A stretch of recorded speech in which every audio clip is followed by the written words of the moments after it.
Disclaimer: the views expressed on this episode of Perspective Platoon with Prateek are solely the opinions of the host and the guest. The content of the conversation is not reflective of the institutions or establishments mentioned therein. Take all these opinions with a pinch of salt and a dash of lime if needed. Namaskara, good morning, good afternoon, or good evening, whenever you're watching or listening, and welcome to this episode of Perspective Platoon with Prateek. My guest this week is Evonne Wong. Yvonne and I, like most of my guests on this episode, or the podcast rather, met through the University of Central Oklahoma. We've been friends for a while now, and I've had quite a few random conversations, but none this long, if I'm not mistaken. In this episode, we spoke about a wide range of topics, and while I mean wide, I mean really wide. We start from something as silly as poop to something as deep as being thankful and learning from expectations and some lessons that life throws our way. So there's definitely a lot to laugh about, a lot to learn about, and a lot to sort of absorb about as people from this episode. So without further ado, I present to you Evonne Wong on this episode of Perspective Platoon with Prateek. And the little shit talk is getting me to laugh while I'm making this intro, and I am not going to cut this out. But enjoy this episode.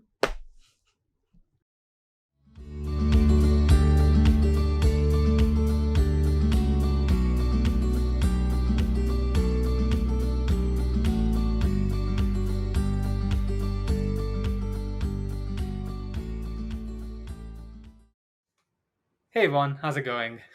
Hi, I'm doing great right now in Malaysia. So yeah, everything so far so good. How are you? I feel like I haven't speak to you in a very long time since I graduate, I think. So, oh, by the way, I wanted to say congratulations to your on your graduation. You just Thank you, graduate, thank right? you. Right, Yeah, yeah. I did, yeah. Thank you, Congratulations. thank you, thank you. And yeah, it has been a while since we've spoken, so I guess this Yeah, is a great way to just chat. catch up. Mm-hmm. Yeah, just to catch Yeah. up. Yeah, definitely, definitely. So before we get started, let the people know who you are, what some of your Oh, likes are, some of your dislikes, some of your okay. interests, your future aspirations, and anything else that you Oh, want to add. okay. So my name's Yvonne. I graduated from UCO. That's how I met Prateek in, which is University of Central Oklahoma. I don't know if I need to clarify that or not, but yeah, I graduated from there. I'm currently doing my master's right now in Oklahoma State University. So that is exciting. I've never thought that I would be in master's program at all. Never in my life. So yeah, likes and dislike. I love food so much. If I have one dream in my life would be like eat as much as I can and not get fat. Okay. That's one of the dreams that I would like it to come true. So yeah, and no dislikes I cannot think about any right now. I think I'm very easily annoyed with sounds. Like what kind of sounds? Like for example, if I'm sleeping in the morning or I'm just doing my things, if anyone Hmm. just have like a loud bang or I don't know, plates, those kind of sounds annoys me a lot. Now I'll get a little bit ticked off by the things that are not even, yeah. So that's one of my dislikes. Yeah, I just like quiet and peaceful environment. I don't really like noises, like unnecessary noises, I would say. So yeah, it's kind of random and weird, but there you go. Hey, no, hey, those random and weird things make us who we are, so that's totally fine. That's totally fine. Any future aspirations or any other interests that you want to share, if you're comfortable sharing? Um, so right now, like I said, I'm doing my master's, right? So if I graduated and I maybe will work a couple of years, then I want to actually come home and be lecturer in any of the universities. So yeah, Hmm. that's what I aspire to be in the future because I really like how the education system, more like how the professors social with us students over here in the United States. So I would love to bring this back to Malaysia, like the Hmm. teaching styles, whatnot. So yeah, that's what I wanted to do in the future. Hmm. Cool. And for those of them who don't know, do you want to mention what you're studying right now? Okay, so my master's is in communication, mass communication, and specifically, it is in the global communication field, global studies, Hmm. which talks a lot about um, public diplomacy or how country and country kind of communicate to each other, or the things that each countries are competing for in a communication basis. And for example, things like tourism or student exchange, what we had, like what we're doing right now, these are all part of global communication. So yeah, these Hmm. are the things that I'm currently studying. And yeah, it is really, really, master's is really challenging. I've never expected it to be so different from like Hmm. undergraduate degree. So yeah. Hmm. And what got you interested in studying mass communications and Oh, like both in undergrad and grad school? so ever since I'm young, I am a very talkative person. So at home, like my Malaysian home, I have like a glass shelf full full of the trophies that I had. And it's only from like primary school, which is what is primary school in the United States called? I don't think everyone calls it primary school. Like the Is it first like grade. first grade to sixth grade or something like that? Yeah, they have like a word for it, but I don't I remember. But honestly don't yeah, know either. but yeah, that is when I actually competed in a lot of different storytelling competition, and Hmm. basically it's in like all different languages like Mandarin, English, and Malay, and I would get always like the first or second place in my school.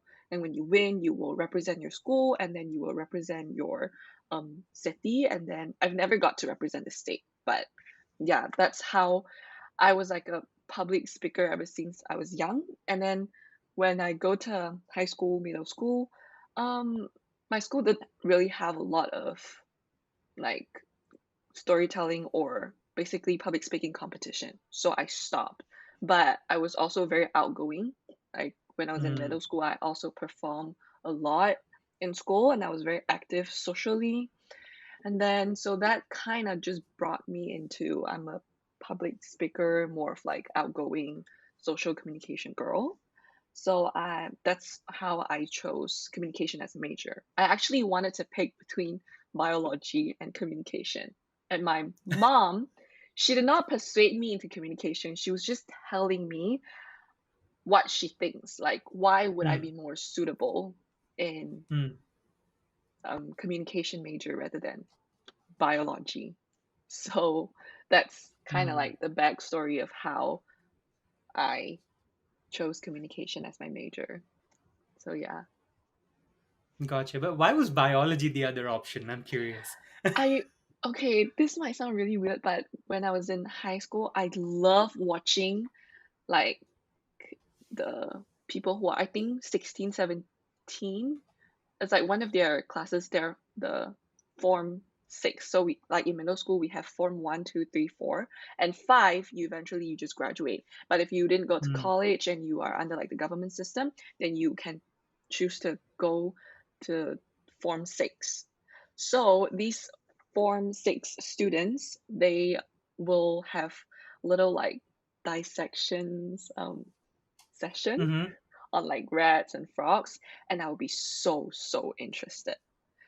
Like I am Hmm. really into all these kind of things when I was really young, and I was like, if Hmm. I can be, a biology and learn about all these things, then that would be great. But what I didn't realize was I'm not a super huge plant person.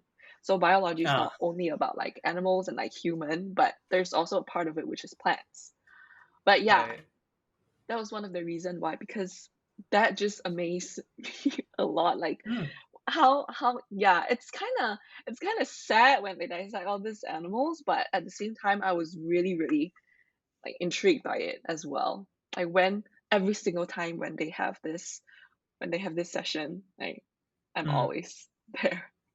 So yeah, that's Mm. like the biology story, which now you think about it, doesn't really make sense for me to just choose biology as a major and how my mom's wise enough to tell me why communication major suits me Yeah. more. Yeah.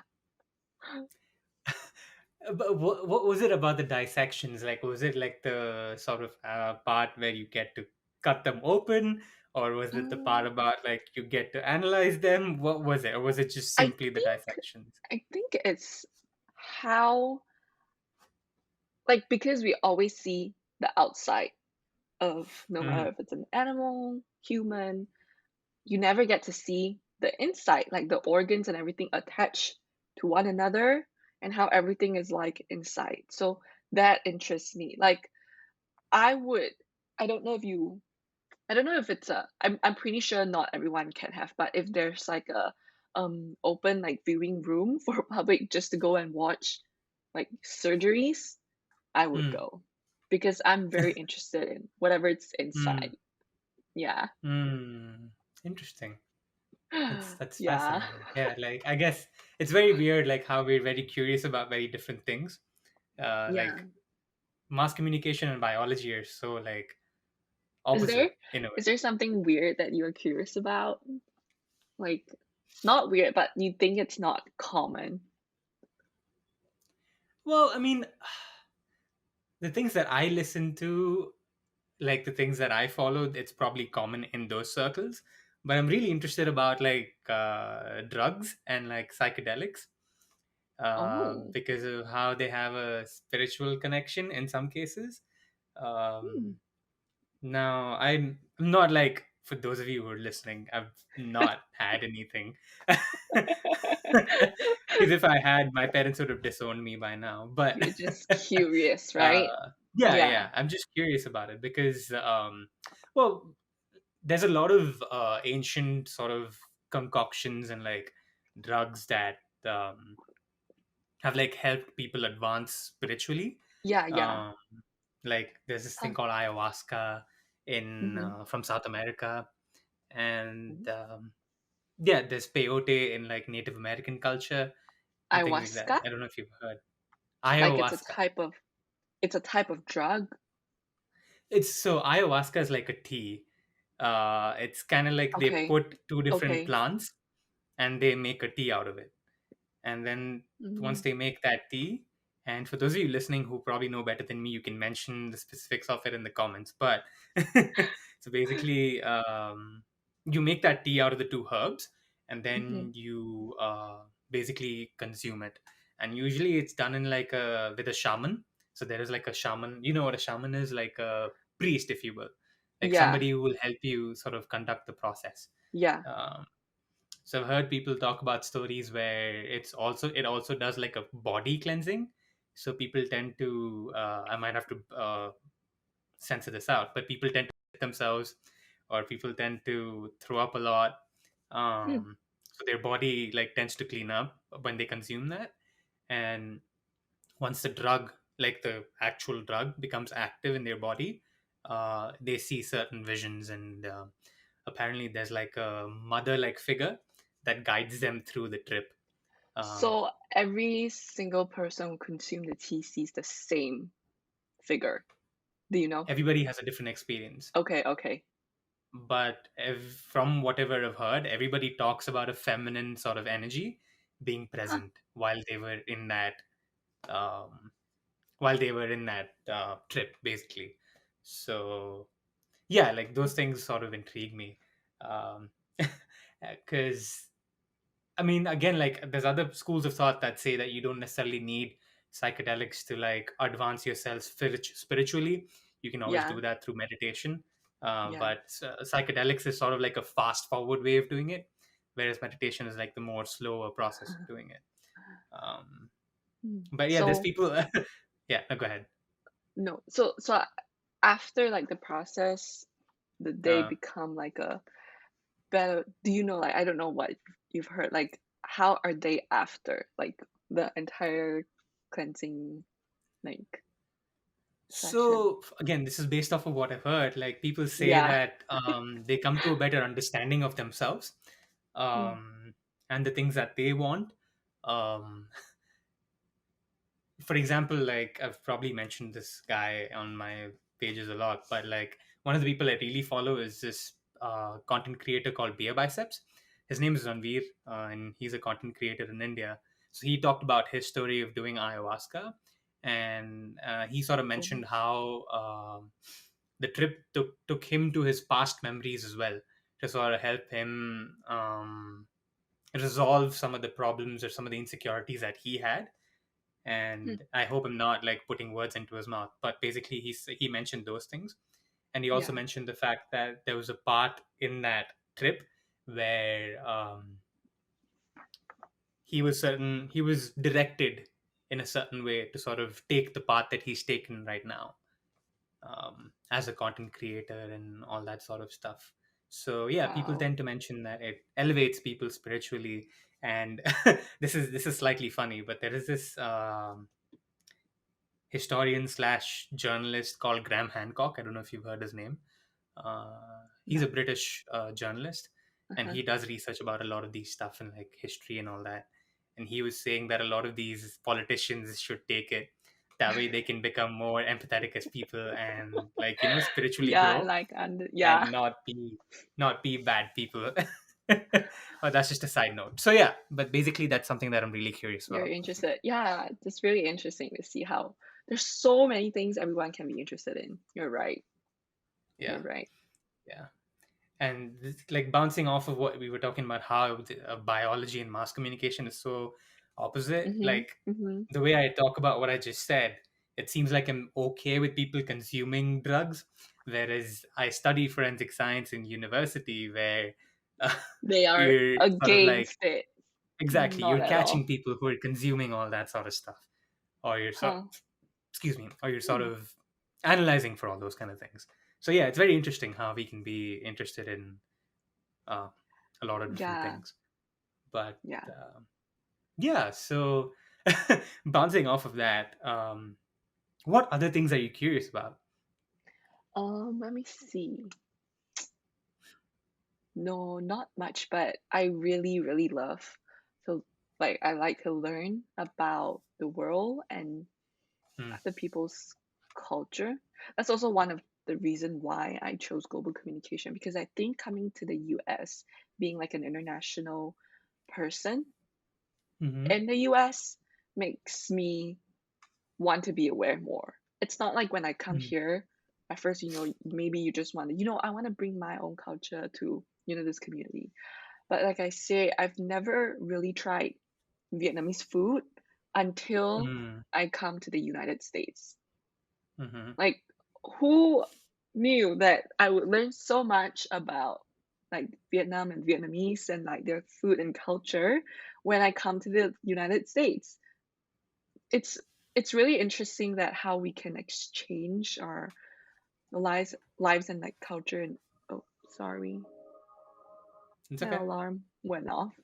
But yeah, like I say, I'm really really amazed me how when I transfer here, I never thought that I would meet so many other people from so many other different countries, and we can all Mm. just come together and share our culture. I don't have to travel to like Vietnam or Right. even like India or Pakistan to actually try their food because of our international student association. We get to experience so much. So yeah, learning about other people's culture is also what I'm interested in, and traveling is what I would also want to do a lot in the future. So Mm. yeah, that's like my area of interest. Other than other than the organs thing, I don't really have anything that really interests me that much. Mm. Interesting. Yeah. From the things that you've tried here, what was your favorite in terms of the food, Like as in like from the all of different the international different foods? Yeah. um I would want to say it's definitely Vietnamese pho and their Mm-hmm. sandwich, the banh mi. Also because there's so many Vietnamese in Oklahoma and like good restaurants, but like all of the other foods that I've tried from other countries are based of like international events. I don't really get to Mm. experience like I don't even know where they get it from or Um, and I know that for Indians, you guys have this dumplings thing, right? It's Is called that momos. yes, yes. I wanted to say mofo, but no, it's mofo. Isn't that something else? I don't know if it's something else. But anyways, yeah, so essentially it's just the same thing, quite very similar with Chinese hmm dumplings. hmm Right? You guys what do you guys have inside? Like different things, right? You have the vegetable version one and then like is there meat inside also like pork Yeah, or there is. So some? momos are sort of inspired from like um, the Mhm. north part of the country, and it's very famous even in places like Nepal. Um, Okay. it's not as common where I come from, like in the south, but Okay. yeah, from what I know, it comes with vegetable stuffing or with chicken stuffing or with both, Yeah. And and they sell it's it both fried steamed. or uh-huh Yeah. or And steamed. then and I think what's the difference between like ours is the sauce. Like you guys have this special sauce. And I've also tried palak paneer in like Mm. the US. There's so many things I've tried before that I've never tried in Malaysia. But I would say my favorite, it's definitely pho and the Vietnamese sandwich because whenever I go to OKC and then we're looking for like comfort food, that's what we'll go get. Mm. So yeah. What else did Gotcha. I try that I know there's no, I really cannot remember. Samantha had this Christmas party. I don't think you were there, right? Were you there? Which Samantha? Oh, Samantha Yo. Oh my God, almost forgot her last name. Samantha Yu, Christmas who's the party. first guest on this podcast. Were Yeah. you there at the part? Theo was there. I don't think I you probably were. went We back had like home because yeah, I went back home. Was it you done 2019? right. Um, yes, we had like I went this back home. gift exchange. Yeah, and then Amelia invited two other Indian friends. I think they are vegetarian. They made I think it's palak paneer with like the cottage cheese and everything inside. It was so good. Hmm. Yeah. That's like a little Christmas party and then we have different people over and then yeah, he made this and it was so so good. I was Hmm. amazed by it. But yeah, that's Yeah. that's something. So yeah, that's kind of like my favorite and what I think it when it's memorable means it's good. Hmm. So Right. I guess these are the things that yeah, these are the things that I've tried and I really liked. Hmm. Hmm. Hmm. Uh, Based off of the people that you've met, I mean, you Hmm. mentioned that you'd like to travel. So, what places would you like to travel to if you haven't Um, already been? if I haven't already been, I I don't really have a place that I want to go. It's just it depends on what opportunity I have and what Hmm. just comes right up. But I've been to Japan once, um, which is when I was in high school. It was like a student exchange thing. I've been there once, but it was like a student exchange and it was about like 5 to 6 days. So we only get to see like the generic places and we don't really also get to pick where we want to eat and where we want to go because everything is planned. But it was very memorable. I would love to go back again. Me and Xing Hao, which is my boyfriend, said that um, if we get married in the future, our honeymoon would be there, or if not, we're gonna spend a full 2 weeks in Japan. But Hmm. there's this one funny story. So I don't know if you know. So like in Japan, their convenience store are very popular, right? Like 7-Elevens and things like that. Hmm. Are you aware of like this? Have you ever heard of like their convenience store like 7-Eleven or Family? I think it's Family Mart or whatever. Like all of the food that they sell, No. Hmm. every okay, okay, then I'm not the only one. So when I was young, Uh-huh. apparently in Japan, convenience stores are really popular. So, Okay. for example, their food, they have Uh-huh. so many different ones, wide range. The people who work there, they would just go to the convenience store, grab something and go. They have so so many choices and they are very good. So when Hmm. people travel to places like Japan, It's like a place also must go, place that you Hmm. have to go.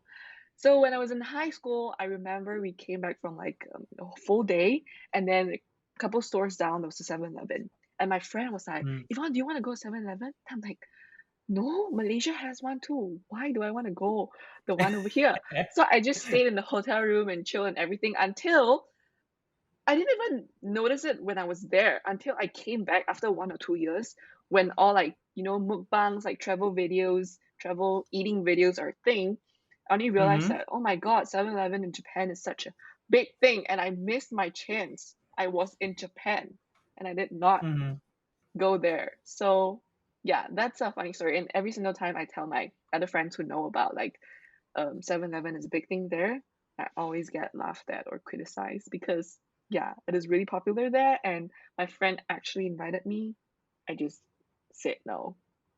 I'm kind of mad. Hmm. They weren't like, what? It's like because I said Malaysia has like 7-Eleven too, but they never say things like it's different. Like there's so many more things over here. Hmm. But yeah, I can't blame them. But Japan is definitely first on my list that I want to visit first. Hmm. Yeah, when like pandemic's over and I have the capability to like travel the next international country that I want to go. Hmm. That's cool. That's cool. Yeah, I mean, I've heard that Japan has very sort of interesting. I don't know if interesting is the word, but like, also, for example, they have like vending machines for almost everything. Is that true? Yeah, I I believe there's some restaurants when you go there, when you walk Hmm. in, you can order through like a vending machine. But obviously it Hmm. doesn't send like the noodles ramen out from the vending machine. But you just put your money in and then you select which one you want. And then you will go in with like a ticket or something and it will show it to them. But I know they have a lot of different vending machines too. But Hmm. convenience store like 7-Eleven or Family Marts are pretty big over there. Not, Hmm. I don't think it's over there. I think it's for tourists. Like it's a Gotcha. must go for tourists. But yeah, Right. Right. like I Right. said, oh, like I say, I'm a food lover, Mm-hmm. so Japan has a lot of delicious food. So yeah, Hmm. that's Hmm. why I want to go. Part of the Gotcha. reason. Hmm. What else about Japanese culture do you find interesting, Um, or that you're so curious about? I've been there once, right? Like I said, they are very, very polite people. So my Hmm. friend actually, when I went there for high school exchange, my friend Mm-hmm. actually lost her purse in Universal Studios Japan, and she had like everything Hmm. inside, like her money, IC, and everything. And Universal Studio was our last day. The next day we're flying home. So when she Oh. realized her wallet was gone and everything, I think she contacted someone in Universal Studios because there's a lot of important things inside. It's not just something Yeah. that's not important. So when she arrived in Malaysia, I remember that after a couple of weeks, maybe I'm not sure how long, but she got her purse back with everything intact, like her money. I see everything still in there. And Universal Studios, such a populated like tourist area, and she got her Hmm. purse back. So I feel like Japanese culture is very polite. I've never really encountered anything bad or rude people in Japan at all. Yeah, their culture, Hmm. their politeness makes me want to go again. Hmm. And Gotcha. Cheng Hao is a big fan of anime Hmm. and Nintendo, things like that. So he'll have a blast, definitely, for sure, over there. That's cool. Yeah. That's cool. And yeah, when you mentioned the politeness, it reminded me of this other thing. So I don't know how into you are or how sports words. I don't know how interested you are in sports, but soccer In or Oh, football. okay, sports. Yeah. Yeah, yeah. Yeah. So when the Japanese team was playing in the 2018 FIFA World Cup, Okay. they were playing I think in the quarterfinal or something against Belgium, and they lost by a very close margin. So like they were very disappointed, but still the fans and even the players, they cleaned up their whole dressing room, and everywhere where they were seated, they like cleaned it like it was before they came in, and they left. And there were pictures of these like floating around everywhere. If I can find like an article that talks about it, I'll also tag it in the description Oh, below. But yeah, I found that really intriguing, like how, even after like, because I mean, die-hard fans are very emotionally attached, yeah, and when your team loses, I don't necessarily think that people necessarily go as far as thinking about, oh, I should still do my, like, I should still clean up around me or whatever. But some people leave in a fit of anger or whatever. But the fact that like everybody sort of did that, I was just really fascinated by it. So yeah, yeah, that was another thing that yeah, I'd heard, which I found really intriguing. yes. Yeah, in Japan it was really clean too, and then I think they have one of the most like not nice the toilet system where they have Uh huh. all sorts of With the function. bidet. Yeah, I don't remember it anymore, but I know that there's a lot of buttons. And and they were all in Japanese, so I couldn't really read it, but yeah, they are very, very clean and polite, and yeah, it's just a very um interesting culture, even though they're like collectivists, but yeah, they are. So I really want to go there again. Hmm. You said Yeah. collectivist. Wh- Yeah, I think that's the word collectivism. So that's What also does that mean? so for example, in the United States, people over here are individualistic. They're more on like, Ah, the importance of yourself and basically your self-interest and everything. So US would be considered as a individualistic country, whereas right. in Japan that would be collectivism, collectivistic. I don't know which is the right word, but collectivism. Yeah, that's the Japanese culture, which means that um they don't really follow their own opinion. They're more like they follow leaders, or they're very good in following others, and they don't really like change. That's also one of the things that I just learned. Hmm. I've learned it like a couple years back when I was like undergraduate, but it came to me much more clearer when I took a class last semester, the one that just ended. So yeah, that's kind of like there's a lot of different types. So Japanese culture is more collectivism. Like they don't really like change, and then they will just go along with what like the bigger group says. I think that's more of like a Asian culture type. Sounds about right, right? And then America Hmm. is more individualistic. So yeah. Hmm.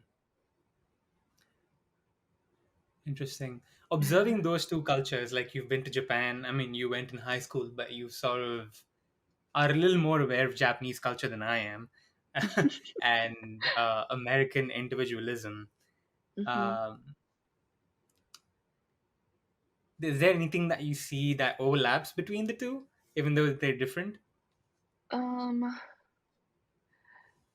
I don't know. Probably no. And also because the last time I went, it was like 16, Hmm. right? Yeah.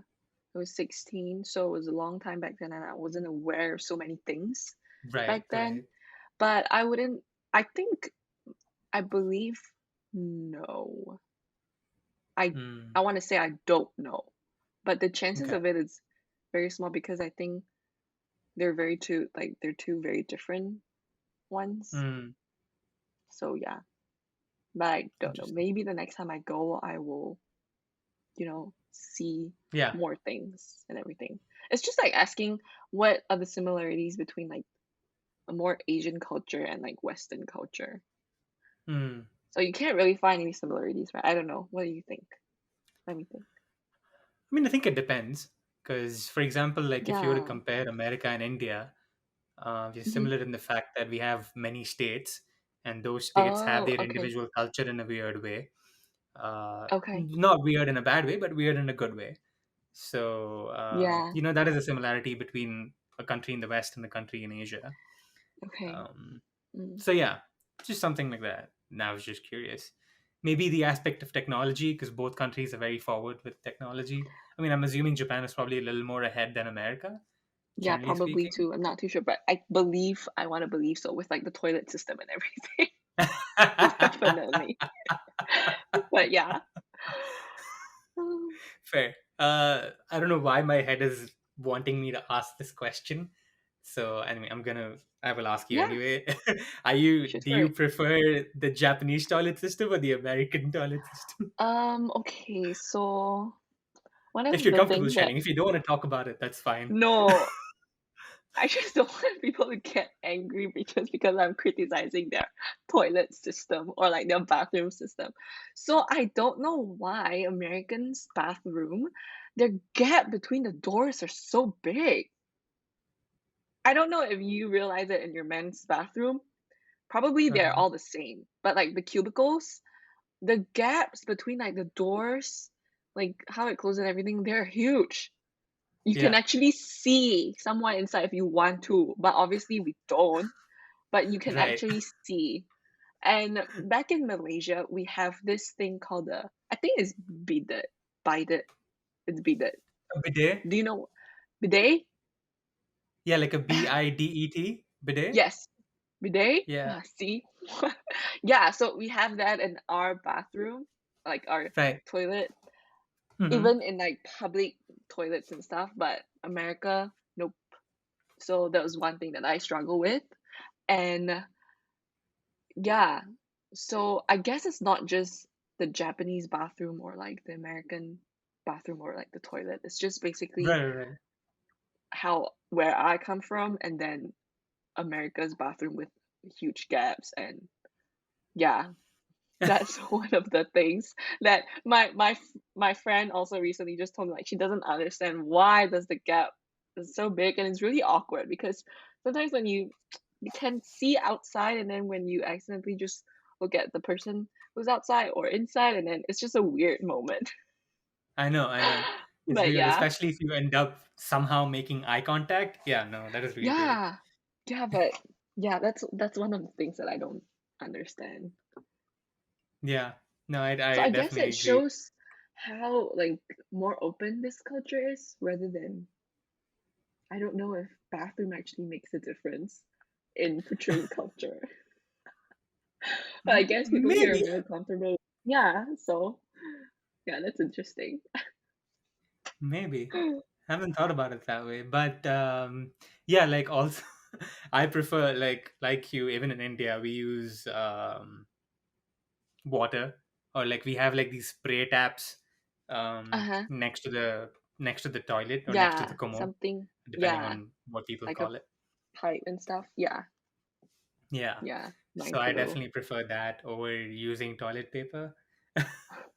Yes. This is probably too much information, but I wherever know. I go, I was when I mentioned about like the pipe system, I was like, I'm just gonna say that that thing exists, and America don't just don't want to go too yeah. much into it.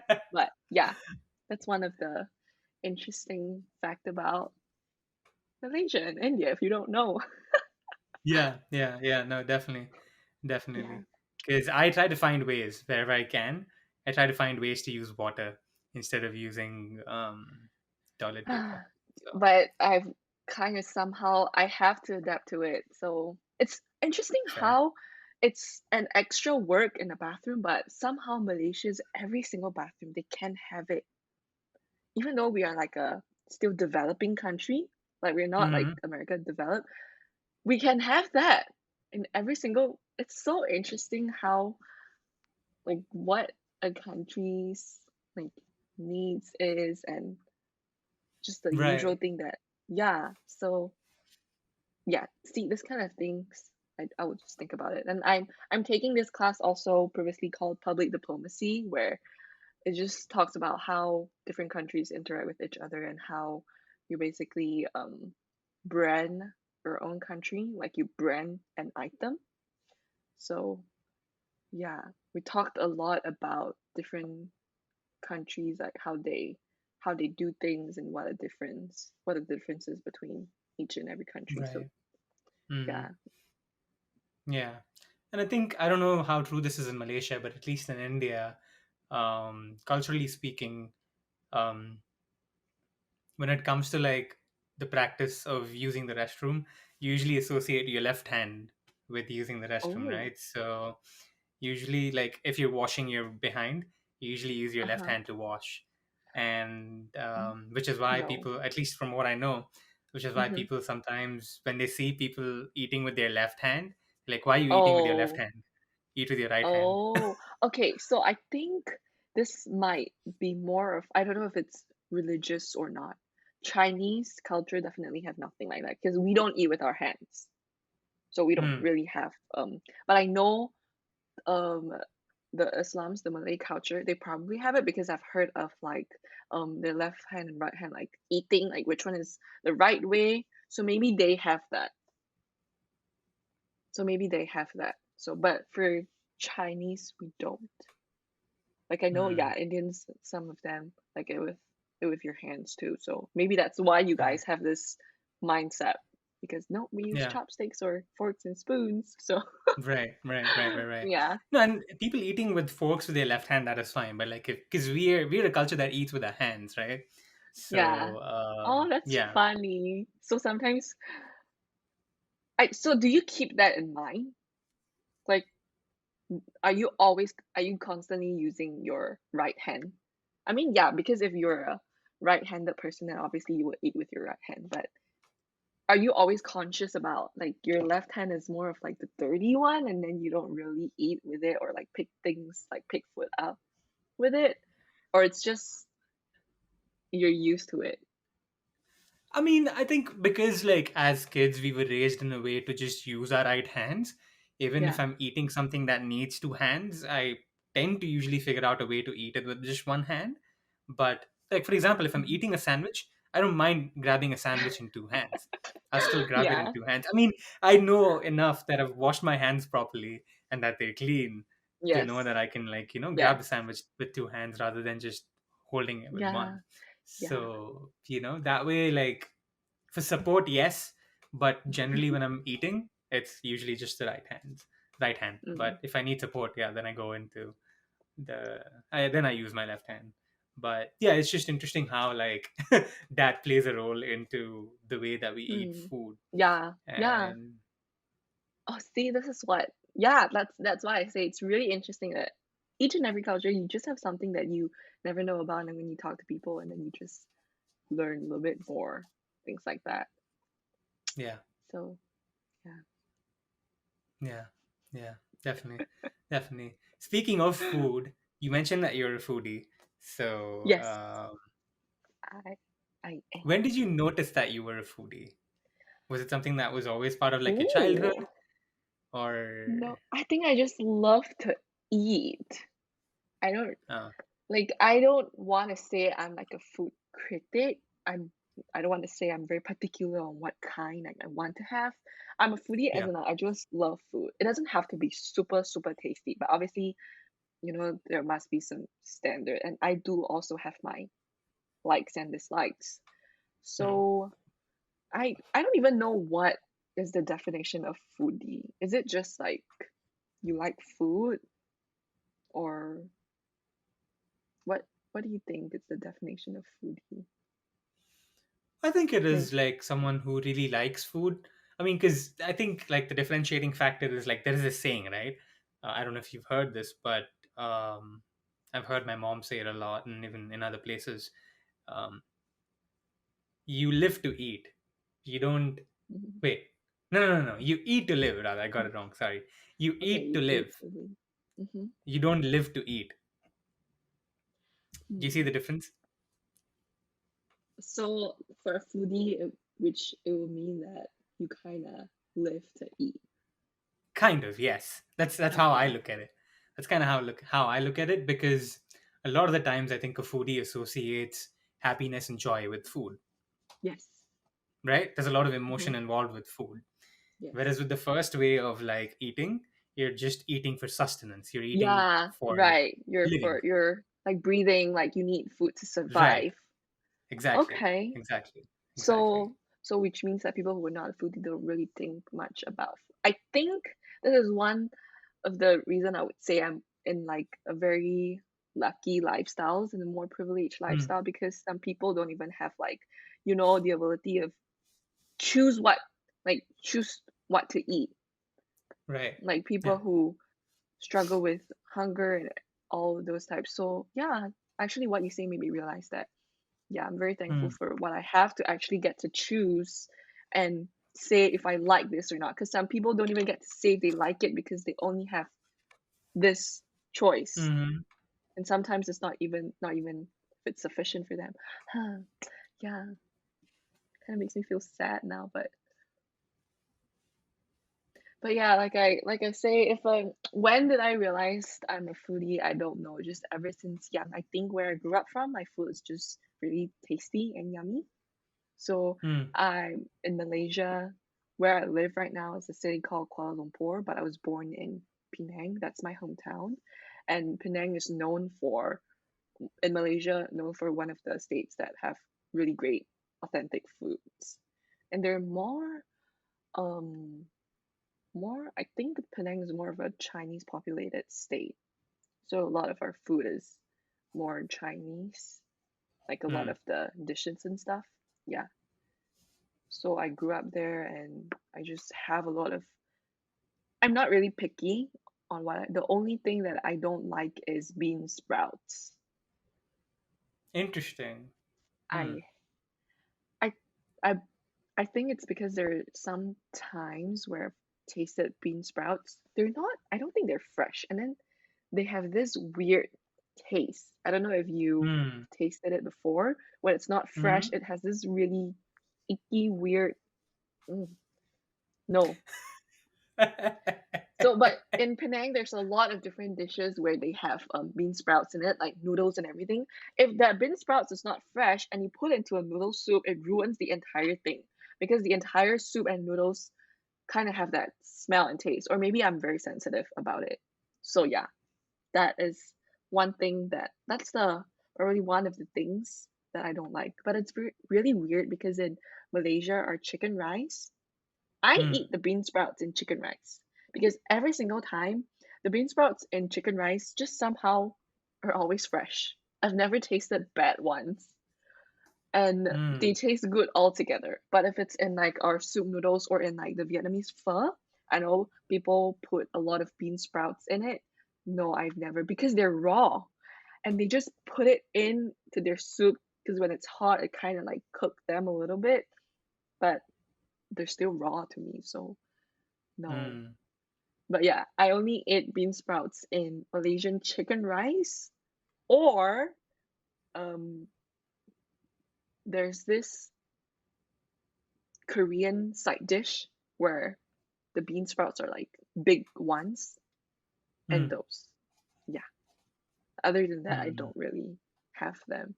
So that's the one of the things that I don't like is bean mm. sprouts. Interesting. I'm Interesting. sorry, I don't think you asked me what is this, but I just No, no, no. It's led okay. it It's to okay. bean sprouts. But yeah. It's all Never good. really It's realized all when good. I like food though. I'm just always very excited for food. Hmm. Yeah. Gotcha. I mean, I guess that sort of weird, like, smell or sensation of it comes because of the fact that, if I'm not mistaken, like, the way that you sprout these beans is that for, like, the first day or whatever, like, however long Mm-hmm. you, like, prepare it, you first prepare it in water, right? Like, Mm-hmm. Yes. you put some beans in a container and put some water. And then once you've let it sort of like, if you've triggered its growth in a way, you then remove the water and then just store it by itself with very little moisture for it to start sprouting.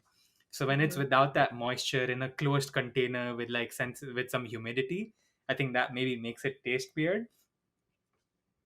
Do um you like bean sprouts? Are you okay with I don't them? mind them. Yeah, I'll eat them. Okay. Yeah, I'll eat Like the fact that you just explained to me like in the condition where they grow up with like a humid even worse. them. Probably will have that in my mind every single time I see them now.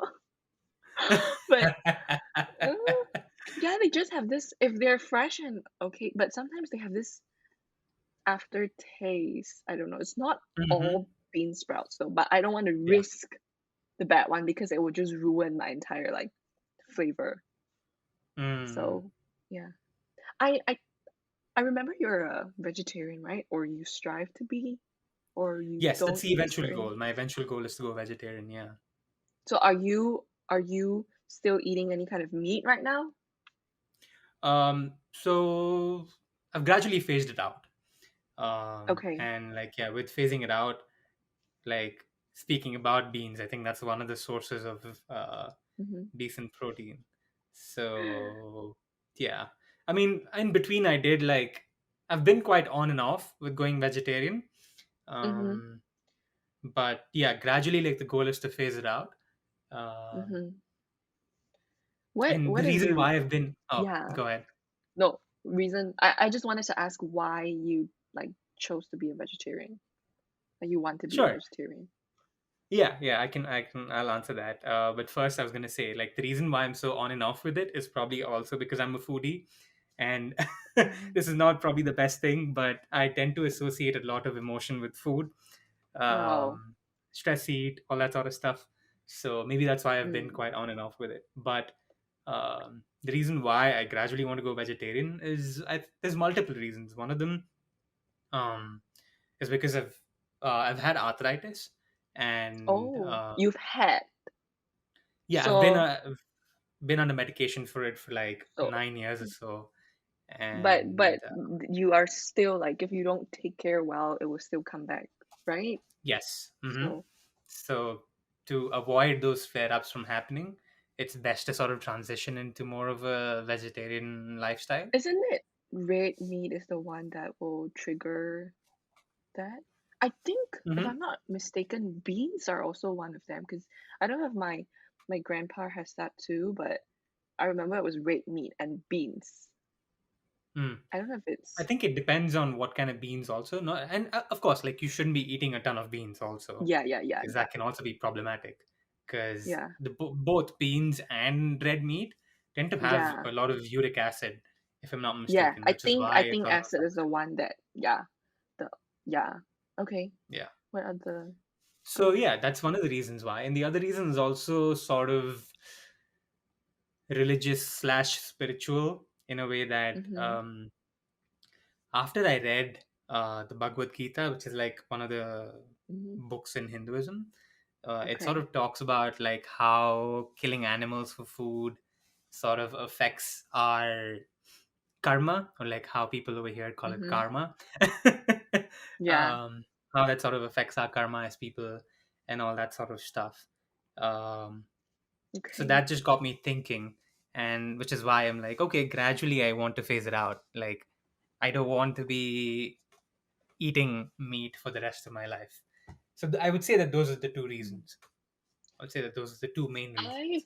had actually like the thought of wanting to be a vegetarian Mm. comes on and off on me. Like I would the reason one of the reason I also want to become vegetarian, but I don't think I'm so determined enough to actually switch that out yet because like I say I'm a foodie and Hmm. is the taste that once like is the taste and how good it tastes like once I just cannot change like become a vegetarian so fast. But one of the Hmm. reasons why is also because animals. Like I don't want to say I'm a huge advocate for like animal cruelty and stuff like that, but sometimes I just feel like I'm so hypocritical because whenever I see videos of like cute, um pigs and stuff like they're just so adorable, but you never had to kill these animals yourself and you're just Mm. consuming it because it's really like that and it's been a norm for so long. So you just Right. consume it. So what I see is that every single time I'm like, oh, this pig is so cute, like on Instagram or TikTok. But the fact that later on I think about it, I'm always eating like bacon or all these porks and meats. I don't know. It's just sometimes I just avoid this questions so that I don't think Hmm. about it. You know, Yeah. like we do Hmm. best by just avoiding our problems. But this is also one of the reasons why I want to, but I cannot. I'm trying to think of alternatives. Like for example, if I really can I really, like, for example, just give up bacon? And I'll think of, is there any other alternative? And a lot of the times, Chinese soups, like the way we cook it, we use a lot of pork bones to Mm, make it really flavorful and tasty. It's not right. necessarily like the meat and everything, but like the pork bones and everything, the essence, when we boil it together, it tastes really, really good. So, like, Mm, I love soup. Can I give up that? Like, is there another alternative that I can replace and then to make it taste the same or also really delicious? So these are the things that I'm like slowly thinking about if I can replace it. Like any mm, other things that I can replace it to, so that will be as tasty. Like because I'm a foodie, I love food so much. Like the taste, it's not that I like to eat meat because I need meat. Is the right. taste that comes with it, like how Mm-hmm. delicious all the Mm-hmm. taste that makes it. But at the same time, it's so I just, yeah, I just felt No, we're like, all hypocrites in many ways. Like, yeah, but yeah. that's one of the things I thought about slowly transitioning into just seafood and maybe just be, pescatarian. But recently, Mm-hmm. I've also read something about how like fishing and all these things were also bad for the environment and the sea, Mm-hmm. like the sea life. Mm-hmm. So that's another issue as well. Mm-hmm. So yeah, I feel like we humans really, really created a lot of problems to this, Mm-hmm. Mother Nature, and yeah. So like want to be, maybe I, because I've tried, like in my refrigerator, maybe I'll just not buy any meat. Like the only meat I have, I think, before I left Oklahoma was sausage. Mm-hmm. I mean, yeah, I didn't buy any sorts, and I could still survive, but I think long term I will miss it. I Mm-hmm. will want to go back and like eat it, but it's not like I cannot survive without it. So this is a Right. long term thing that I will think about. It's not like a no for sure. Maybe I'll cut down the consumption of Mm-hmm. it, Yeah. but yeah, that's that's what like I'm. Yeah, it's a thought. Vegan, probably no, it's too hard because to cut Mm-hmm. out like any sorts of like animal product like dairy milk and eggs, those are way too hard for me, and I don't think my body can take it. I mean, probably Mm-hmm. can if I just transition it slowly, but vegetarian or pescatarian might be something that I would look into more in the future. So Mm-hmm. yeah. Yeah. No, definitely. Because I think the reason why we eat meat is, as humans, like through evolution, like plants, for those our ancestors, if you will, like Mhm. our very early ancestors, like plants were, while they were available, Mhm. um like eating animals like also provided them with a lot of benefits. So I feel like that just dropped down to like the current generation of humans as well, because it's sort of available. And for example, like I feel like in Oh. America, meat is very cheap if Mhm. you compare it to vegetables and like stuff like that, right? Mhm. So I feel like that Mhm. sort of transition in a way to where meat is readily available for us, Yeah, but then widely like the available. factory Yeah. farming, hmm and like the factory farming, like you said, of fishes or like anything else, have sort of unfortunately also affected nature. So I think it's that balance of, now Yeah. we've broken that balance between need and greed. Now it's turned into like, Yes. not us specifically, but like the Yes. human race in general.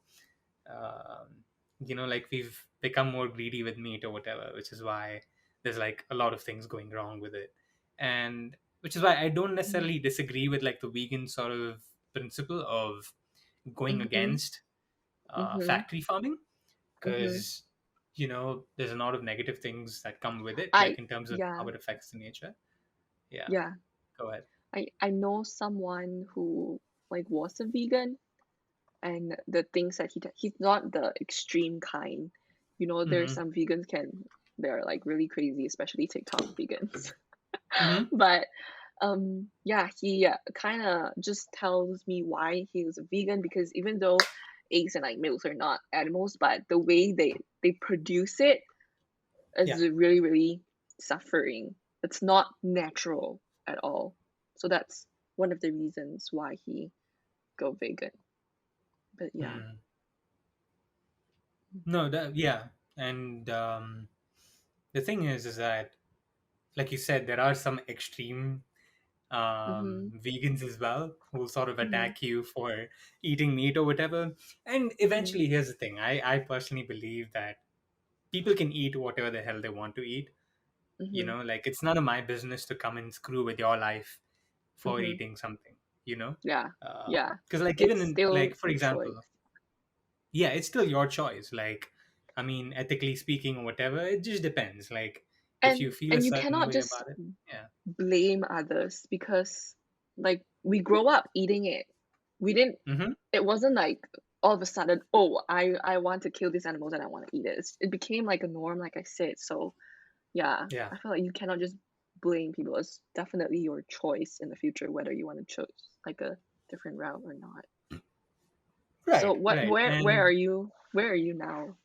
Like, are you just slowly transitioning off? Is it, do you have like days, or how do you manage, from like a meat eater and then transition to, like you say, because you say you're a foodie too, and then the reason why yeah. you go on and off is also because of that. So how did you like control yourself and manage yourself and all these things? So I've noticed that. So every time I've stopped it cold turkey, which basically means like I drop it. I don't eat it at all. Okay. And whenever I've done that, after some time, and unfortunately, I feel the need to fall back. Hmm. I feel the need to sort of fall back and eat. Um, the longest time that I Mm-hmm. went vegetarian was close to 6 months. Yeah, six Okay. six months. I didn't eat any Wow. meat. Um, but Not then I even think like this is fish like or seafood, not at nothing, all, right? Okay. nothing.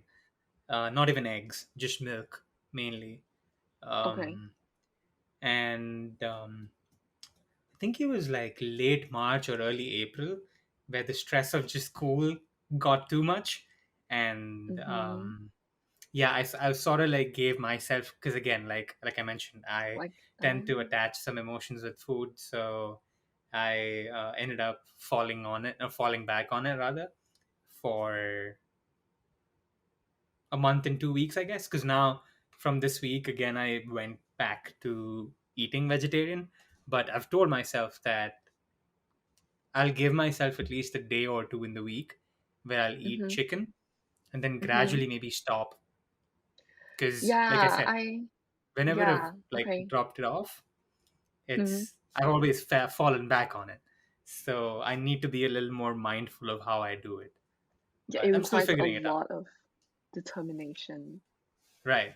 It requires a lot of It's discipline, like not. mental discipline Mm. as well, especially for a foodie. Yes, Yeah. yes. Like when I come back to, maybe in America I can, but if I come back to Malaysia, there's so many things that I miss and I used to eat growing up that I cannot Mm-hmm. just give up because they are really, really good. Mm-hmm. Yeah, I'm trying to think of, so definitely in America I can try. I can go for not being a meat eater. Like I say, I don't really know if I can give up seafood though, because I really, really love seafood. And yeah, it's just that whenever I say I really, really love seafood or I really, really love bacon, like at the back, all these animals are killed and they can really, really feel pain. So yeah, like you say, we're all hypocritical. I just avoid thinking about it a lot sometimes, and Mm. it's just sad how this is like the reality. Yeah.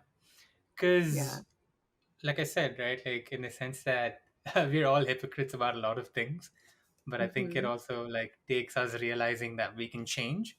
Um, Yeah. 'Cause, But yeah, like I said oh, earlier. Oh, go ahead. yeah. Were you gonna say No, I'm something? so sorry. I feel like I keep cutting it because thoughts keep No, coming no, you're into my good. mind. You're But good. I, so there are a type of people that I don't like, which is people, for example, who I'm not like targeting anyone in specific. It's just that in the past I've seen like a lot of people who post on social media about like makeups and stuff, and then they listed out they share the post of which makeup products and stuff like that are not animal cruelty free and you should like ban them. Hmm. Or maybe, for example, there's this shoe brand, I don't know, I think it's Uggs or UGG's, like the Hmm. fur that they use, it's how they use it, how they taken it from the sheep is really really cruel. And if you want to be someone who advocate for this and complain about all of this, you should not eat meat at all. You cannot be a meat eater if you are someone who wants to complain about all these things, because like I say, I seldom really share all these kind of things on social media because I felt like at the same time I'm a hypocrite. So if I want to share something like that, first of all, I need to make sure that myself is doing my part. I'm not eating Hmm. any kind of meat at all. So I Right. know people are trying, you cannot, I know there's also a saying that when you take care of this, you cannot, I'm just one person, you're just one person, you cannot take care of every single thing, but just do your part well first before you ask others to do and behave Hmm. so. Like I've actually a friend who came to me and told me when I had the boots, and then she mentioned something like, you shouldn't wear it because it's very cruel. I didn't really say anything at first. It was a long time ago. I'm pretty sure Right. we're all immature during like high school and stuff. Yeah. But in my mind, I was, you're not a vegetarian. You're not someone who really love animals to the point where you really don't eat them. So Right. it makes me think that what was your right to just come and just tell me not to wear all these shoes or not to do all these things when you're not someone who, you know, do the same. So Hmm. those people annoys me a lot. Hmm. Yeah. Even those extreme vegans doesn't take me off as much as these people, because the vegans are really, really doing their part, and whatever they can get mad and talk about you, you just have to ignore them. But these people are the one that will annoy me. If you're not someone who's like vegetarian or vegan, then don't just come and tell me what products not to use or what not to do. So Hmm. yeah. Interesting. I think that's just the problem of society today in how we are. Oh, there's a weird section of society that Hmm. is very like into activism, but Hmm. they're not fully into it. You know what I mean? Like Yeah. it's it's sort of like they're doing it. I don't know. Some of it is maybe just a way to preach to the crowd, or to like sort Maybe of. I think maybe at that moment they think it's wrong, but they never thought Mm, about so many other things that they've done that's also wrong, and they never reflect on right, themselves, but they just think this is wrong and they want to share it. right, right. Yeah, so sometimes a lot of the times when I feel like sharing, I reflect on myself first, because I feel like Mm, reading all these, yeah, sometimes it's good to share, but also I will try to reflect on myself if I've done any of these things before I actually share it. Like I should be more aware first than asking people who are around me to be aware. mm, mm. Yeah. Fair enough. I think So, because it's like a lot of those sayings go right, like um, practice what you preach, or mhm, be the change that you want to see, all that sort of stuff. It's like it goes back to what you just said, right? If you want to do some, if you want to advocate for something, do it yourself mhm. and sort Yeah. of learn about it to know why it's beneficial for us as people. So no, I totally get it. I totally get where you're coming from. I think unfortunately it's just a product of society that we live in right now, where Yeah. social media It's has given everybody a platform to just. And I'm not saying that social media is bad, not at all, but mhm, um, it's given everybody a voice and everybody a platform to an mhm, extent where people tend to attack each other sitting behind a screen mhm, for mhm. some of the things that other people like doing or whatever. So yeah, Yeah. it's just And that weird dynamic. it's sometimes this community or society can be really toxic because I really don't understand how people can just bash about other people on Hmm. so like cyberbullying. Those are crazy. Yeah. It's like real life bullying happens, and now with social media, there's also cyberbullying. Yeah. Why can't people just, keep their words to themselves and just spread positivity? Why do you have to point out something that you don't like about this person that you don't even know that much? And you kind of just, yeah, I cannot with hate sometimes. It's Yeah. just, it's not that I cannot take criticism. Criticism and hate is different, I'm Different. pretty sure. Hmm. Yeah. So, yeah. Yeah, I think it goes back to the fact that now everybody has the opportunity to voice their opinion. And sure, I'm Mm-hmm. like, fair enough. Voice your opinion, that's fine.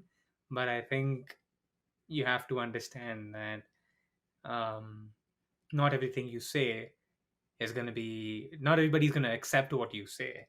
So I think Yeah. that is the issue, right? Like the way we say it, we want everybody to sort of accept what we're saying or believe us for what we're Yeah. saying and all that sort of stuff. But we have to come to understand that that's not possible because we're all different Mm-hmm. people, be that on social media or be that in person. So yeah, it's just, I think it's just that understanding that we don't tend to have as much. Um, which sort of leads us in that direction. Because I mean, I don't mind like if people are being vulnerable about something. Mm-hmm. Vulnerability can be associated with a sense of being like negative about yourself in a way, but sort of accepting yourself at the same time.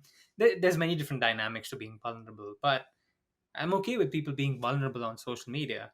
That is different from, like attacking people. Yeah. So, I think there's a lot of gray area in terms of how Mm-hmm. people use social media today. But I've yeah, it's yeah. I'm glad that like on social media I don't really get. I remember last time when I was in high school. I don't know if India or any other. I think America has it before, but have you heard of Ask FM? It's Ask FM. yeah, I feel like I've heard about it. it's basically this What is it? platform where the person who reply to you or can make a status on your profile anonymously. So that person can attack you or say good things about you, and you just get the Ah. comment, but you don't know who that person is. I think if I remember correctly, I think you can show your identity or not. Like you can choose to be anonymous or not. Like it's a long time ago. I don't really. Then it was very popular during that time when I was high school, and I created this account too, just like everyone else, and it's associated with Twitter, so you can like share it.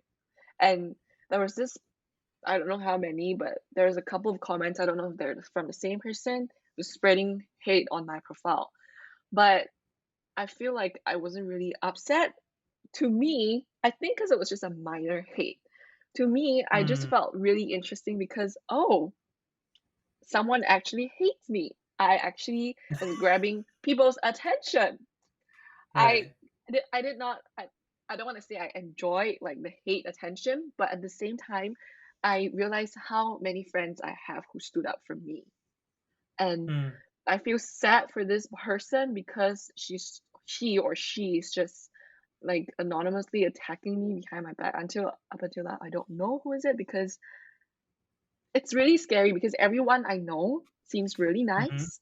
And so the Right. people who attack me can be one of these people or Hmm. can be someone who I don't really know. But I just thought that these people are just jealous or, unhappy. They were specifically attacking about me and Qinghao, how I'm just being, like, I don't deserve him, things like that, and a lot of other things. So yeah, it was interesting. So that's the only hate I got when I I was in high school.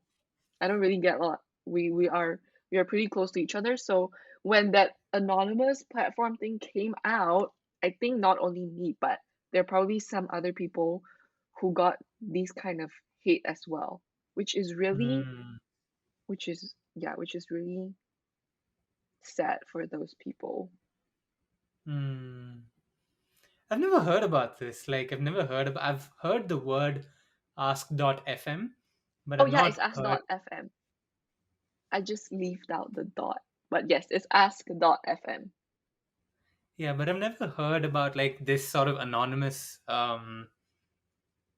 Yeah, attacking and all that sort of stuff. it's Damn.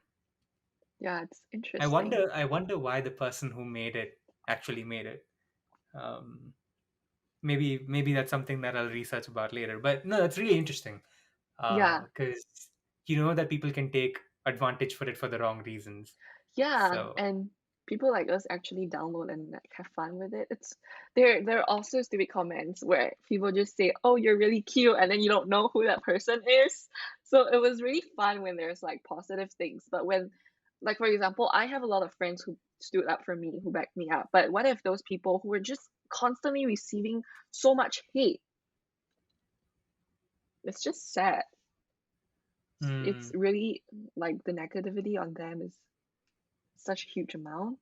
Where yeah, you're right. I don't even know what's the motive behind this like platform, which it can be hmm, really toxic. But the same goes to social media right now because you can just create an account where nobody knows who are you true. and you can just go around and detect people. So yeah. Yeah, no, definitely. If I find something interesting about ask.fm, I'll attach it again in the description. Um, but yeah, I Yeah. mean, it's in our hands. Like after all, it's an individual's choice, right? So there's one of two ways you can look at it. You can either um, choose what you follow or what you subscribe to, in terms of Mhm. be it the people that you follow on Twitter or the channels that you subscribe to on YouTube or anything like that, Mhm. or you could try and actually talk to people and sort of advocate for changing things, which both ways work. A Mhm. combination of them works too. But I think with the second one, you don't necessarily have as much control because, after all, like trolls will always want to troll, be it for bad or for worse. So I think it's really Yeah. hard to control. But I think social Yeah, media can still for be a sure. good place. It's just Mhm. that there are Mhm. some bad faith actors also. Like right now, so many people are aware of so many issues and things like that. Yeah, social media can be a great platform to share a lot of things.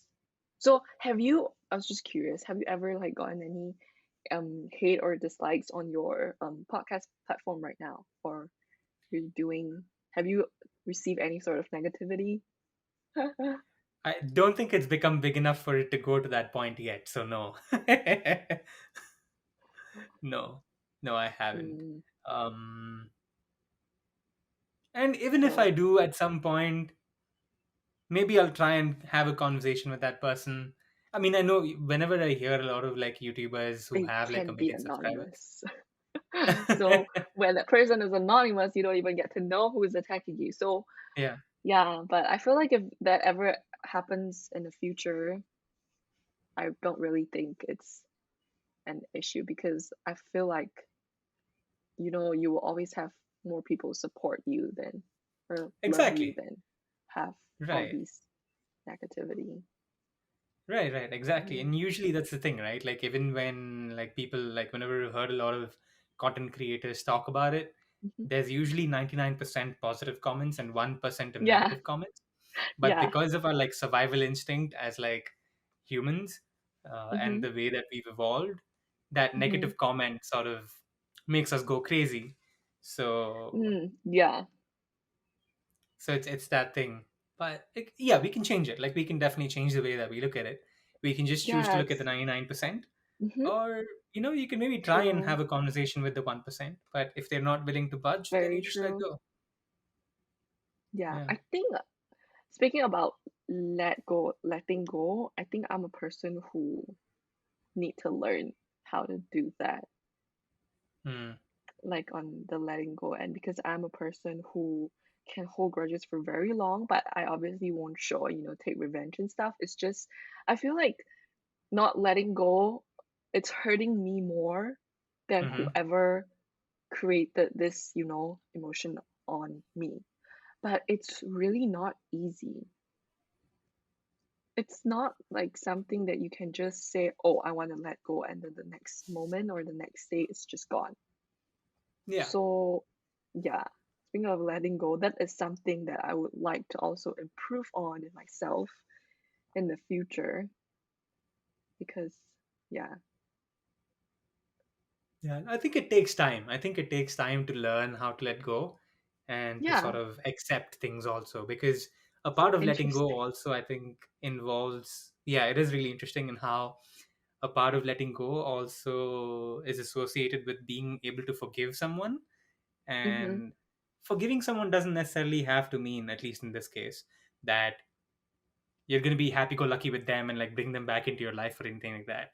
Forgiving them can just mean that you're like accepting what they did and you accept their apology for it or whatever.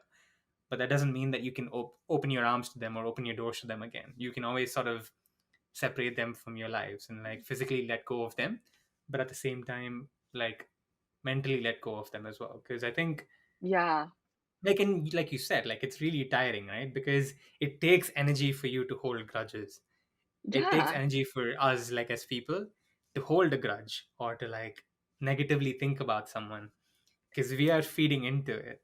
So, yeah. yeah, it But affects us more than that person who we are mad about.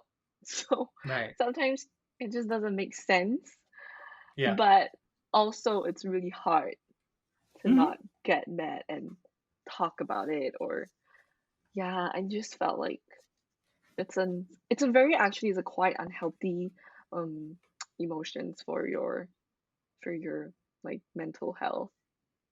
I Hmm. mean, sort of like complaining and stuff like that can be good sometimes, but holding grudges or not being able to let go in a long period of time, it's really damaging.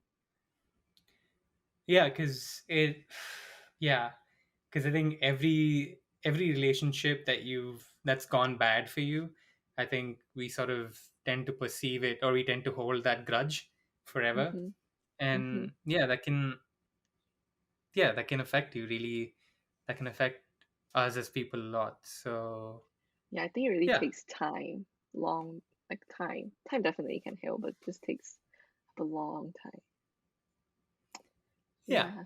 And I think as long as we as people are open to changing that, like Mm-hmm. as long as we're open to sort of letting go, gradually Mm-hmm. we learn how to.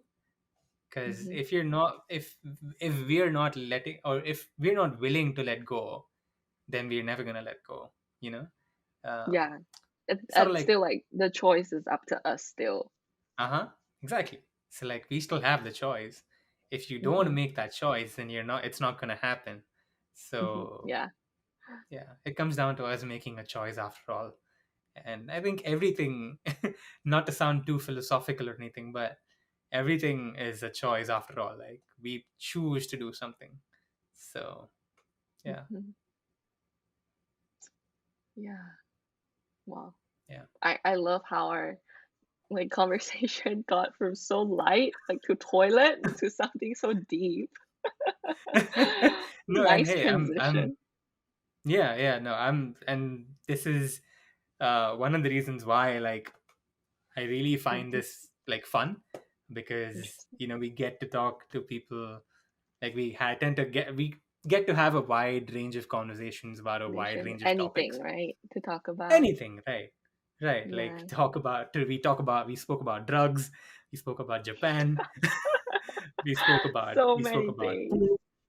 Yeah, and now we're speaking about letting go. So yeah, it's You can just because after really. all there's so many things going on in here, and like my Yeah. hair can probably tell you that. I don't know if you can see it with the Yeah. camera, but yeah, it's I going think it's everywhere. good that you have this podcast because you are constantly like some people they write on journals like your yeah whatever goes in their mind like your thoughts they write it out but instead you are like conversing it in like this way which is a very good way of sort of like just releasing out what you think and share what you know. So yeah. Thank you. Yeah, thank you. Yeah, I used to journal a lot. Now, not as much. I tend to journal sometimes, like depending on if I want to write something down. But now I Yeah. also like put up written stuff on Instagram or like on Twitter or anything like Yeah, that. So to like like I share your find a thoughts. way to let go of whatever is Yeah. sort of building inside. I actually just started my, because I'm not like a huge journal like writing girl, but Hmm. I've had made my own like bullet journal thing where I draw and basically all the calendars and stuff. And last month I had this blank page and I felt like, I'm not just gonna leave it blank. Why not I do like a month recap, like what happened, what was memorable, what I liked the most, Hmm. and things like that. And surprisingly, I could go on, and I felt like it's a really good way to capture my memories and what was important to me, and also a monthly recap on why I should be thankful about my life. Mm. Yeah. Definitely, like So, journaling is really helpful. Sorry, but you can add something to that. oh, no, yeah. I just wanted to, yeah, journaling Yeah, actually helps. Surprise me because I've never until the last month was the first time I decided to, just jot down what I, yeah. yeah, what happened. No, yeah, So totally. No, like you I was just say, gonna add. Yeah, I was just gonna add that it's really helpful because this is. I'm not gonna go into too much detail about this, but you probably know what I'm gonna say next. But um, I had a crush on somebody and like things didn't work out. But like for me, like getting through that phase, you probably know this person, and yeah, I'm not gonna mention the name, but um, uh, okay. like journaling really helped me get over it, like Mm-hmm. get over the feeling, Mm-hmm. because I was very resentful in my head about like the way that I went about things, not about the person. Like she But really how helped you me could get make through it. things better Right, or exactly.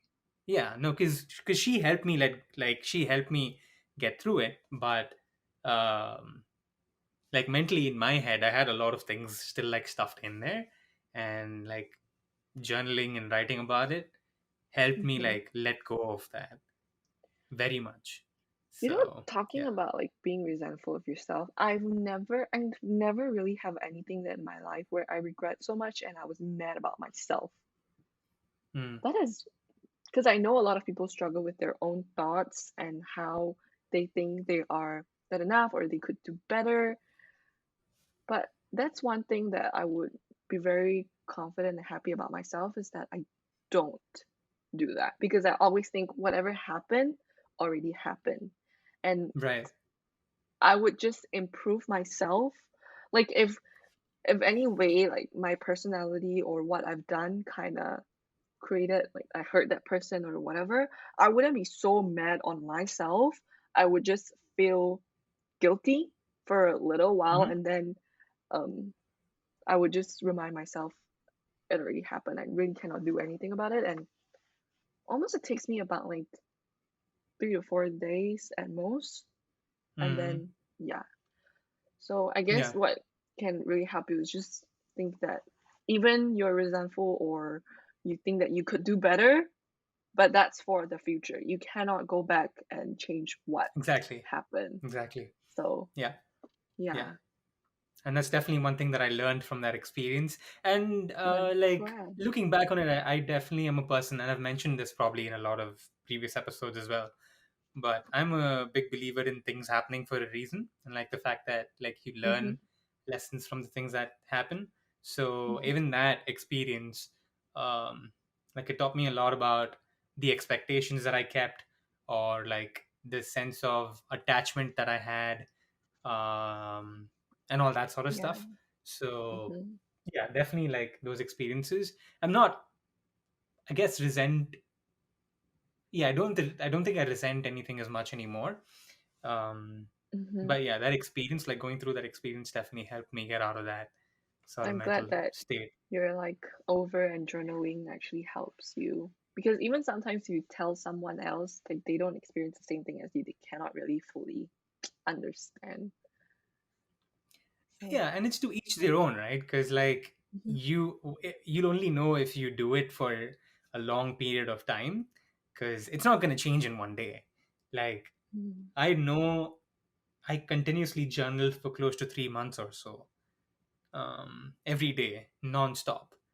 Um, Wow. every day before going to bed, I would sit down and write something. Every Um, day. even if it, yeah, You just have something to write about. I've never tried it, but I felt like I might have too because your thoughts yeah. just go on. But every day, wow. For a while, I don't know if was it 3 months. I can't remember honestly, but Well, it was for a long one period month of time. is still, yeah, every day. Yeah.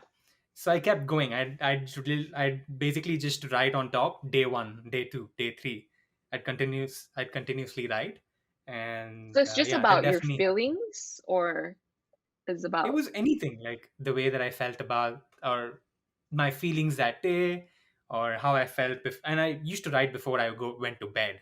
So like it was mm-hmm, basically me just draining out my emotions before I went to bed, if you will. So yeah, I would usually write everything out and then go to sleep. Um, mm-hmm. yeah, and that definitely helped me a lot. Like even with regular stuff, like even if I was upset with the way an exam went or something else, I was able to Yeah. write that out and write that down and come to terms with the way I felt about things. So Mm, and yeah, like mm, to each their own. You don't have to like write a full page, even if you write bullet points, or even if you like mm. as long as you're not attacking people, like even if you're like tweeting about it or sharing it on Instagram or whatever, as long as you're not negatively affecting other people, I think it's in a weird way it is some a way of journaling where you're putting your thoughts to words, Yeah, and yeah, in a way you're accepting those thoughts that you have and definitely. understanding that it's okay to have those thoughts and that you can let go of them. So yeah. Mm-hmm. Yeah, I think I felt like throughout my journey from when I first came to US and then right now, I would say I personally grew so much, Oh yeah, so same. much, so much. Not trying to brag that I actually grow into this mature person. Don't want to say I'm mature, but yeah, so much. And I'm Yeah. thankful for it. I think at the end of the day, I just want to be really thankful about everything I have because even though I'm not like the richest person in the world, or Hmm. I'm not the person who can't get fat, with all these food, but I have a healthy body, it's just a lot of the things, I have so many people who love me, who care about me, and the things that I have, like, get to study in United States, like all these kind of small little things. Yeah, I just have to constantly remind myself that I'm very thankful for everything. Hmm. No, yeah, I've made it a practice, or I've tried to make it a practice to where at least once every day I Mm-hmm, give thanks, like mm-hmm, for the things that I have, or for the day, or anything, because yeah, like you said, there's a lot of things that we mm-hmm. have, and in the constant grind of wanting more things, we tend to forget about the things that we already have. Yes. So yeah, being thankful for it can definitely help. Yeah. Yeah. Yeah. Well. No, because I've probably again I've beaten this drum a lot. I mentioned this in a few episodes, but one time I was talking to my mom, and yeah, I was just talking to her about like how we're always so worried about wanting more things and all that sort of stuff, Mm-hmm. and I got really emotional talking about it that I started crying. Oh. So I was like, yeah. Yeah. So it's I it's crazy understand. how sometimes you have to pour those emotions out. So Yeah. If I go on and on about the things that I'm thankful for, I think I'll also cry. yeah. Because yeah, we just need to really realize how lucky we are. And like for example, the classes I've taken last semester and everything. So my graduate classes that I'm taking right now, like my master's program, really open up my entire like view and mind a lot. So yeah, I've learned about so many things that the privileges I have, or just basically the things that I already have. And sometimes, like I said, we get to choose what we want to eat. We get to choose Hmm. if we want to be a vegetarian or not. Like all these Yeah. things, but some people don't even get to choose, and they don't even know if they will have food like the next day.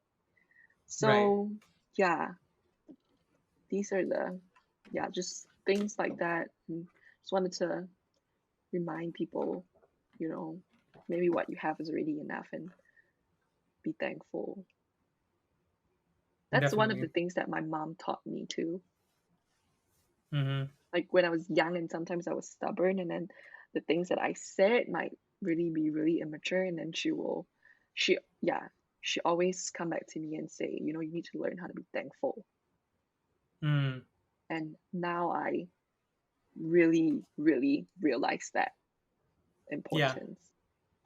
definitely, definitely, definitely. Same with me too. Like, um, and I think it's like you said earlier, right? Like, moving away from home for you has helped you grow a lot Hmm. and has helped you mature in a lot of ways.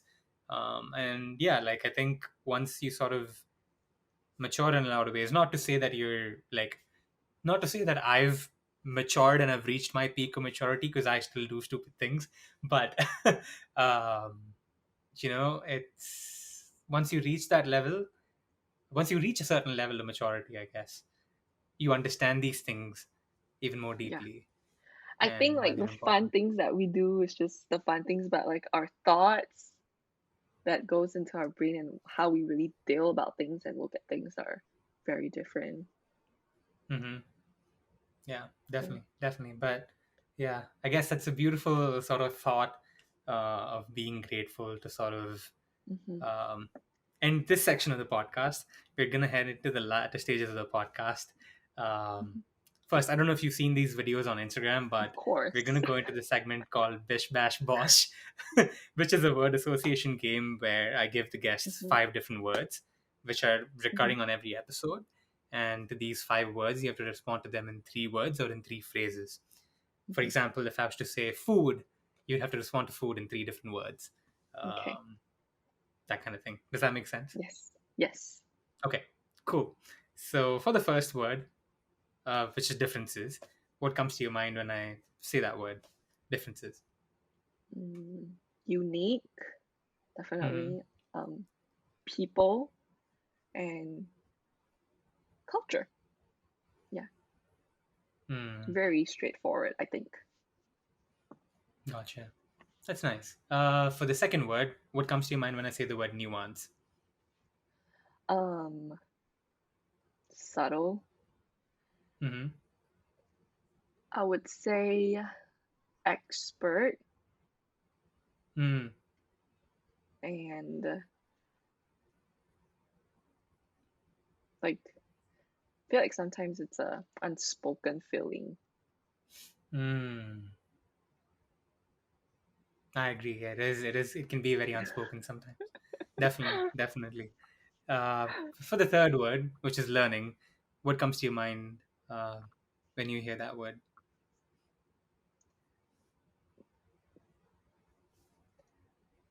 So there's this Chinese saying, I don't know how to translate. It's a idiom, like Chinese idiom. Hmm.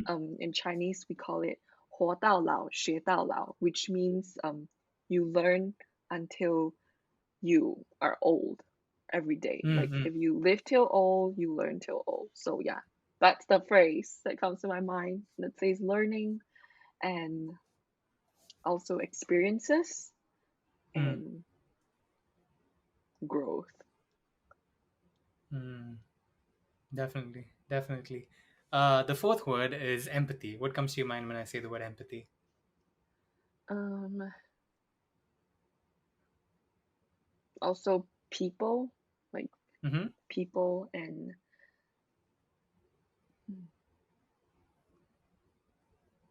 I feel like you also need to learn Mm. how to be empathetic towards the others and understand their Mm. situation. So understanding. Definitely. Mm. Hmm. Beautiful. And for the last word, what comes to your mind when I say the word similarities? I don't know. It just differences just pop into my brain. Hey, that's fair. A lot of people have Maybe said because that, like and it's really interesting. Yeah, go ahead. yeah, similarities.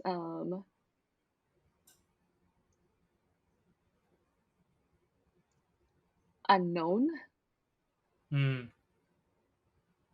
Because sometimes I think that you notice the differences more than like the similarities that you have, because we cannot just put our differences aside, a lot of the times and not, Mm-hmm. yeah. And last word would be human. Mm. Mm, Deep. We're not that different. We're not that different. We're all the same. Yeah. Yeah. That's very deep. That's very deep. But yeah, that's a great way to sort of close off this segment. So thank you for playing along Yay! on Bish Bash Bosh. We're going to head into the last two questions. Oh, Well, I say this always, and I don't know when I'll stop saying this, but the last question is not really a question. But anyway, we'll get to that once we're okay, done with this first question. The okay. first question is, how do you relate to people? Um, I listen. Mm, Try to listen. Yeah, I try to listen so that whatever they say, I understand and I can relate. Yeah, so mm, that's kind of like the short answer. We can go all day long about this, but we try to listen and understand. definitely, because I think it plays a huge role in trying to relate. Because if you're listening, you sort of get to go into the depths of a And person. yeah, and observe. Right, right. Yeah, Definitely. So, yeah, no, I agree with you totally. Totally. And for the last question, which is not really a question, okay. leave us with a positive thought or a positive quote. Oh, what? Sorry? Did you say Leave us with a positive thought or a positive quote. mm, Anything. be Could be anything. thankful? Be thankful. Hmm. Just be thankful. Yeah, I feel like that's the big takeaway of our podcast today. Be Hmm. thankful for what you have. Yeah, that beautiful, beautiful. And in saying thankful, I'm thankful to you for joining me today. So thank you. Thank you for, Uh, being a part of my quarantine. hey, no, totally, totally, totally. I'm glad that we could do this. Um, at a time difference, and yeah, I'm glad that we could have this conversation with like multiple different topics from Yeah, it's to fun. being thankful. It's really So fun. Yeah. yeah, I'm glad that you had fun. So yeah, thank you for joining me once again, and to those of you who are listening and watching, thank you, and we'll see you guys next time. Thank you. Thank you for watching this episode of Perspective Platoon with Prateek. Make sure to follow Evonne on her social media accounts and mention in the comment section below some of the things that you found interesting, intriguing, or relatable about this conversation. Make sure to also check the description box below for other sources of information and content that we've talked about today. Like this video, share it around, and subscribe to the channel, and make sure to hit the bell icon to never miss another episode. If you've made it this far, thank you once again for doing so. I really appreciate you joining in on the conversation and being a part of this platoon of perspectives. Until next time, stay safe, take care, and don't forget to keep your mind open to different perspectives, because you never know, random relatability might just be around the corner.